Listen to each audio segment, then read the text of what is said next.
Good morning दोस्तों, मैं सरोज दिल्ली से। दोस्तों, सबसे पहले तो मैं अपना ये प्लांट आप लोगों को दिखाना चाहूँगी। आप देखें, इस प्लांट की एक एक डालियाँ ऐसे लग रही थी सूख गई है और इसके पत्ते जो देख रहे हैं ऐसे झुलस गए थे। ये जो पत्ते दिख रहे हैं इसी तरीके से ये सारा झुलस गया था और मुझे लग रहा था 3-4 सालों की जो मेरी मेहनत है वो सब चला गया, क्योंकि बहुत सारे प्लांट खराब हो रहे थे, ऐसे ही दिख रहे थे। पहली बार इस तरह झुलसते मैंने देखा था पौधों को, तो मुझे बहुत बुरा लग रहा था। पर मैं इसे आगे वाले बालकनी में लाकर छोड़ दी और समय पर छोड़ दिया कि अब जो मेरा काम है वो तो मैं कर रही हूँ, अब समय ही इसे ठीक करेगा, ये मुझे विश्वास था। और जब आप विश्वास रखते हैं और अपनी मेहनत करते हैं तो आपको कामयाबी ज़रूर मिलती है। जैसे आप देख ले, इतने सुंदर सुंदर पत्ते सारे पौधे में आ गए हैं। कुछ अभी जो इस तरह की डालें सूखी हैं उसको मैं कट कर दूंगी। तो हमें जब हम गार्डनिंग करते हैं और प्रकृति से जुड़ते हैं तो हम बहुत कुछ सीखते हैं। जैसे आप ये देखें, ये मेरा करी पत्ता का पौधा है, इसके भी पत्ते सारे ऊपर से जल के झुलस के गिरने लगे थे। अब इसमें भी देखिए नई पत्तियां आने लगी और सीड भी। ये सीड अपने आप ना जाने कितने पौधों को हमारे घर लाएंगी। तो जब भी हम जुड़ते हैं प्रकृति से तो बहुत कुछ सीखते हैं। पिछले साल मैंने कई पौधा अपने फ्रेंड्स को भी दिया था और इस बार भी आप देखें इसमें भी है और इसमें भी 2 अभी लगे हुए हैं। मैं बारिश के मौसम का इंतज़ार कर रही थी कि अगर मैं किसी को दूंगी भी तो गर्मी में वो सरवाइव नहीं कर पाएगा। और ये मेरा ड्रैगन फ्रूट का प्लांट है जो काफ़ी स्वस्थ इसमें दिख रहा होगा। मैं 2-4 कटिंग इधर उधर डाल देती हूँ, क्योंकि जो बड़े थे वो तो सारे सूख गए, उन्होंने हमारा साथ छोड़ दिया और बड़े पॉट में थे तो मैं इधर उधर कहाँ कर पाती। तो ये आप देख रहे हैं, इसमें सीड आया, इससे कई पौधे बनेंगे। और ये मेरा मोर पंखी जो काफ़ी पुराना है तो इसमें भी सीड देख सकते हैं। तो ये सीड से भी पौधे बनेंगे। इसमें बहुत सारे सीड आए थे तो मैंने बहुत सारे हटा दिए, कुछ सीड को रखा है और ये पौधा भी काफ़ी पुराना है। तो इस तरह से देखते हैं आप कि हम एक पौधा लगाते हैं और उसमें जो सीड होता है तो हमें कई पौधे मिल जाते हैं। और ये देख रहे हैं दोस्तों, ये है इलायची का पौधा। आप एक एक पत्ते ऐसे लग रहे थे, उस समय तो आवाज़ हो रही थी, अभी तो बारिश हुई है तो वो आवाज़ आपको नहीं सुनाई दे रही होगी। और ये नहीं जल रहा था, हमारा दिल भी जल रहा था इसके साथ साथ, क्योंकि इसे मैंने 3-4 सालों तक पाला पोसा और जब इसमें कुछ फल शायद आते तो इसकी ये कंडीशन हो गई थी।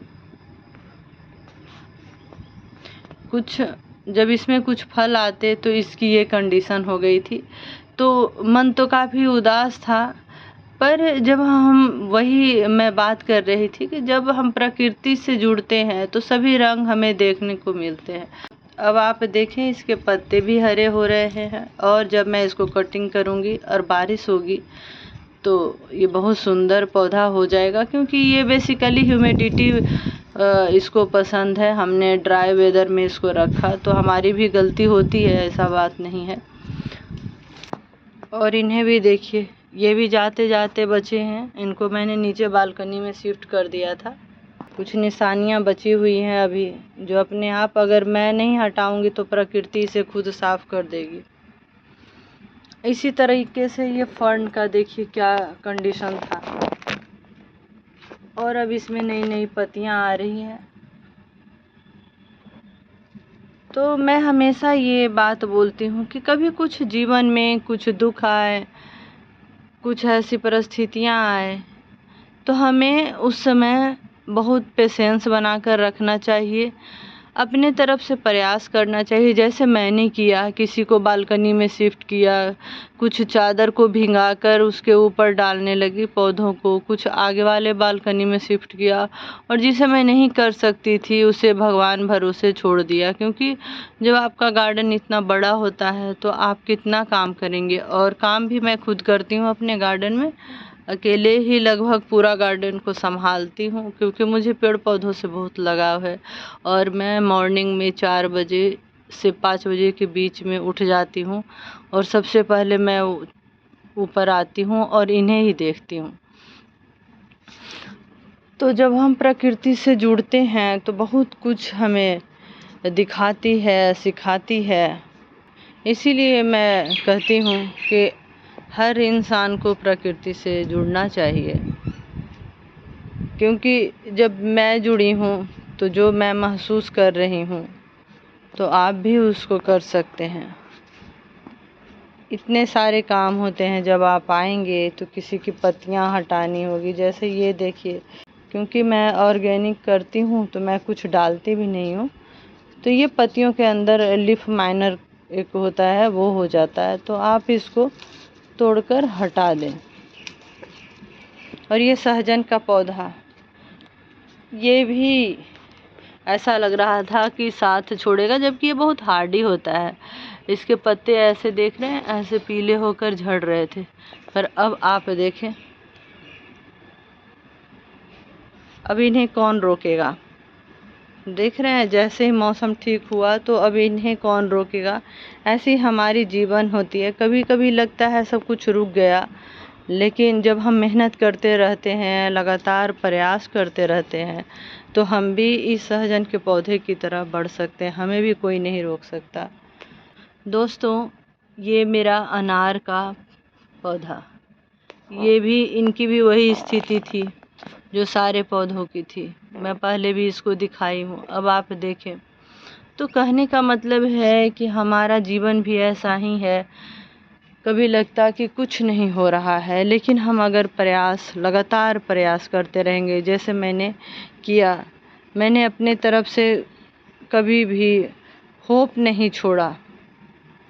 होंगे ऐसा लगता था, ऐसा मुझे कभी नहीं लगा कि मेरे सारे पौधे जल जाएंगे, मुझे होती थी कि बचेंगे, और मैंने पूरी कोशिश की बचाने की, और काफ़ी हद तक मुझे कामयाबी मिली। 1-2-4 पौधे मेरा साथ छोड़ गए, लेकिन बाकी सब मेरे साथ हैं। आप देख सकते हैं कि हरे भरे हैं, और अब गार्डन काफ़ी अच्छा लगने लगा है। दोस्तों, ये मेरा रात रानी का पौधा था जो बिल्कुल ख़राब हो गया।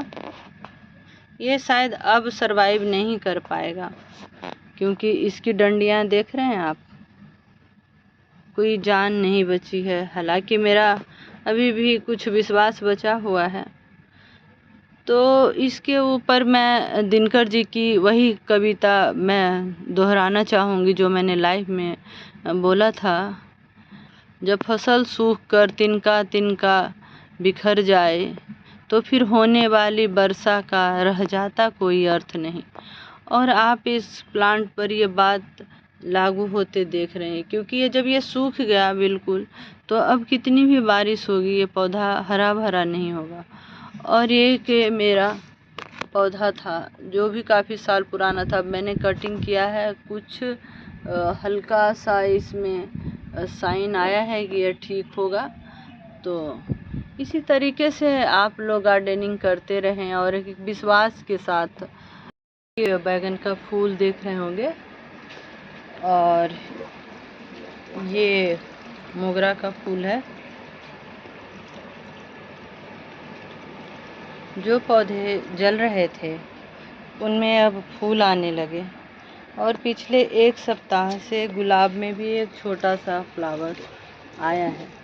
तो कहने का मतलब है कि जो पौधे जल रहे थे उसमें अब फूल आने लगे, और आप देख सकते हैं इसमें भी फूल है। और ये पीपल के पत्ते देखिए, ये बिल्कुल जल गए थे। तो कहने का ये अर्थ मेरा ये है कि हम नहीं चलाते इस धरती को, प्रकृति हमें चलाती है। ये पिछले 8-10 दिन से जब से बारिश होना शुरू हुआ तो ऐसा लगा कि उन्होंने ही सारा मैनेजमेंट कर दिया। मेरा मैनेजमेंट सारा फेल था और फेल हो जाता अगर वो हमारा साथ नहीं देते। तो हमेशा प्रकृति के साथ चले, उन्हें आप डिस्टर्ब ना करें। मेरे छत पर मधुमक्खियाँ बहुत होती है क्योंकि मैंने कई सालों से कुछ नहीं डाला है, बिल्कुल ऑर्गेनिक करती हूँ। तो आप भी इसी तरह से ऑर्गेनिक वेजिटेबल लगाएं और जितना भी हो सके रूफटॉप पे हम कितना कर लेंगे, पर जितना हो सके करें और खुश रहें।